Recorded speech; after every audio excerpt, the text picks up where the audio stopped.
Hello friends, ఇవాళ నేను ఈరోజు ఏం చేశానంటే ఇది వేఫల్ మిక్చర్ అంట.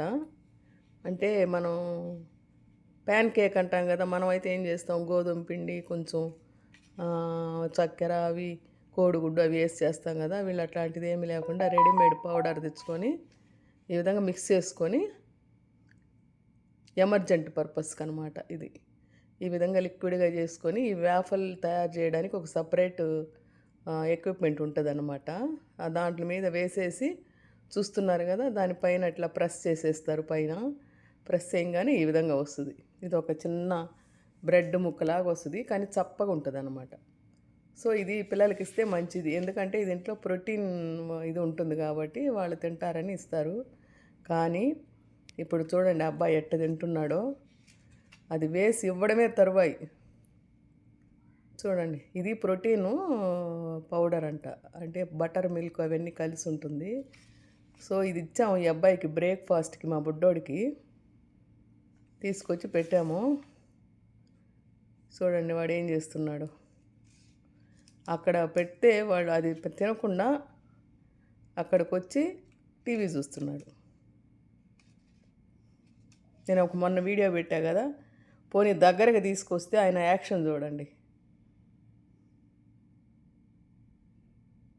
వద్దు అని, నాకు వద్దు పో అని ఆయన యాక్షన్ అన్నమాట. అది పోయిందా లేదా అని చూసి మళ్ళీ వద్దు అని కళ్ళు మూసుకుంటున్నాడు. ఇట్లా ఉన్నారు పిల్లలు. చూశారు కదా, పోయిందా లేదా అని గమనిస్తున్నాడు. ఎంత చెప్పినా వినలేదు, వద్దు అన్నాడు. సరే అని అక్కడ పెట్టేశాను. పోతే ఇప్పుడు ఏంటంటే ఇవాళ ఏం కర్రీస్ చేశాను ఏంటి అనేది మీకు చూపిస్తాను. ఇంకా ఆయన తినడని మేము డిసైడ్ అయిపోయింది. ఆయన ఉదయం నుంచి ఒక పాలు తాగాడు అంతే, ఇంకేం తినలేదు. సరే ఇవాళ గోంగూర పప్పు చేశాను. ఇది గోంగూర పప్పు చాలా బాగా వచ్చింది. ఇది ఆలవారగడ్డ అంటారు. ఆలవారగడ్డ అంటే మీకు తెలుసు కదా, అరరొట్టు. తర్వాత ఇప్పుడు నేను కాకరకాయ తాళింపు చేద్దామని పక్కన కోసి పెట్టుకున్నాము. ఇదేంటంటే మా చెట్లో కాసిన టమాటాలు. ఇవి రేపటికి టొమాటో పప్పు చేద్దామని పెట్టుకున్నాను. తర్వాత ఈ మా అమ్మాయి కోడలు వచ్చేసి ఫిష్ ఉంది, ఫిష్ ఫ్రై చేస్తానని రెడీ చేస్తూ ఉంది. ఇదేందో పాంఫ్రెట్ ఫిష్ అంట, పాంఫ్రెట్. అది మనం ఇండియాలో ఏమంటామో నేను మళ్ళీ గూగుల్లో సెర్చ్ చేసి మీకు పెడతాను.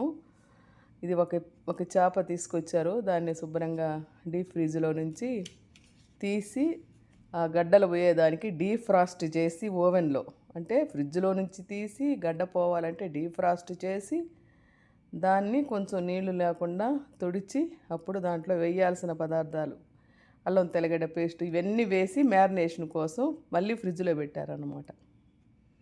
ఇది ఇప్పుడు దాన్ని ఫ్రై చేయాలి. ఇక్కడ వీళ్ళు ఏదైనా ఫుడ్ మిగిలితే కనుక, నిన్నట వెజిటబుల్ బిర్యానీ చేశారు, అది కొంచెం మిగిలింది. దాన్ని ఈ విధంగా బౌల్స్లో మూతలు పెట్టకుండా పెట్టుకుంటారు. ఇదండి వీడియో. ఆ ఫిష్ ఫ్రై ఎలా చేయాలి, ఎలా చేస్తుంది అనేది నేను నెక్స్ట్ వీడియోలో మీకు అప్డేట్ చేస్తాను. అంతవరకు బాయ్ బాయ్.